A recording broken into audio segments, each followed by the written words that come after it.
Վանաձորի նախկին քաղաքապետ Սամվել Դարփինյանն ու նրա եղբայր Սեյրան Դարփինյանը տնային կալանքի տակ են։ Մեղադրանքը խոշոր չափերով փողերի լվացում, որը կապված է 18 տարի առաջ թալանված մաքրման կայանի հետ։ Դատարանը Դարփինյան եղբայրների նկատմամբ տնային կալանքի որոշում է կայացրել, բայց մերժել է նրանց պատկանող ընկերության 2 աշխատակիցներին կալանավորելու քննիչի միջնորդությունը։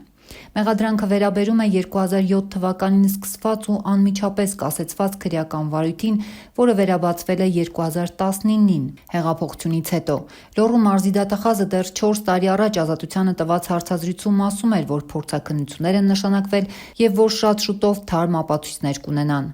Գործի բոլոր հանգամանքները մենք բացահայտելու ենք ու պատասխանատու անձը ենթարկելու ենք քրեական պատասխանատվության։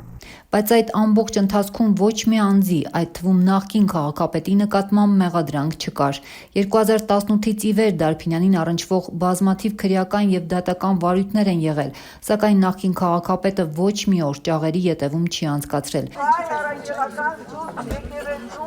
Օրերս Դարփինյանը Երևանում էր, դատարանի բակում աջակցելու Ռուսաստանաբնակ Սամվել Կարապետյանին, ով կալանավորվեց իշխանությունը զավթելու կոչերի մեղադրանքով։ Մամուլի տվյալներով նա այդ օրը մի քանի ժամ եղել է նաև Կարապետյանների առանձնատանը։ Դարփինյանը ձերբակալվեց այս իրադարձություններից 4 օր անց։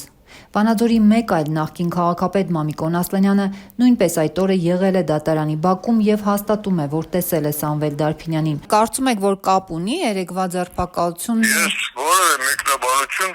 չեմ կարող տալ, կապ ունի թե կապ չունի, եթե կապ չունի, ապա 18-19 թվի գործա ինչու երեքի հայտ եկավ։ Ուզեմ ասեմ, դրանք ենթադրություններ են, որոնք հաստացի բաց չէ, բայց դրանք առերևույթ հենց կապեր են իհարկե։ Դատախազության տվյալներով 99-ից 2016 թվականներին Վանաձորի քաղաքապետի պաշտոնն զբաղեցրած Սամվել Դարփինյանը 2010-ին համայնքին պատկանող կեղտաջրերի մաքրման նախկին կայանի խոշոր շենք-շինությունները ձևական աճուրդով օտարել է էական վնաս պատճառելով համայնքին։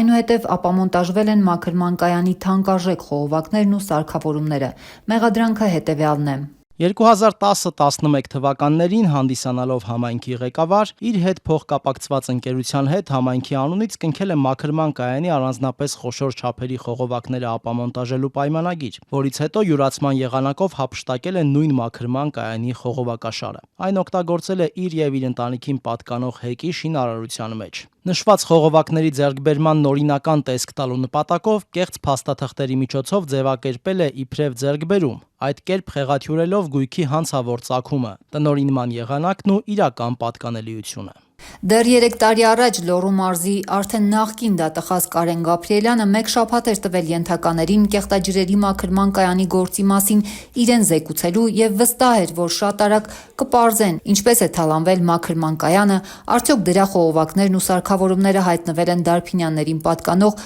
Մարցիգետ հիդրոկայանում։ Մենք նշանակել ենք ապրանքագիտական եւ շինարարատեխնիկական համալիր փորձաքննություն։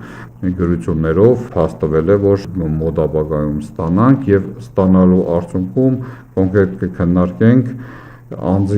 անձին մեղադրանք առաջադրելու հարցը։ Բայց ինչ տեղի ունեցավ դրանից հետո պարբերաբար Ազատությունը հարցումներ էր անում ու պատասխան ստանում, թե դեռ փորձաքննության արդյունքը չունեն։ Ինչու փորձաքննությունը քննիչների սեղանին հայտնվեց միայն այժմ, փորձաքննություն նշանակելուց 6 տարի անց, պաշտոնական պատասխան չկա։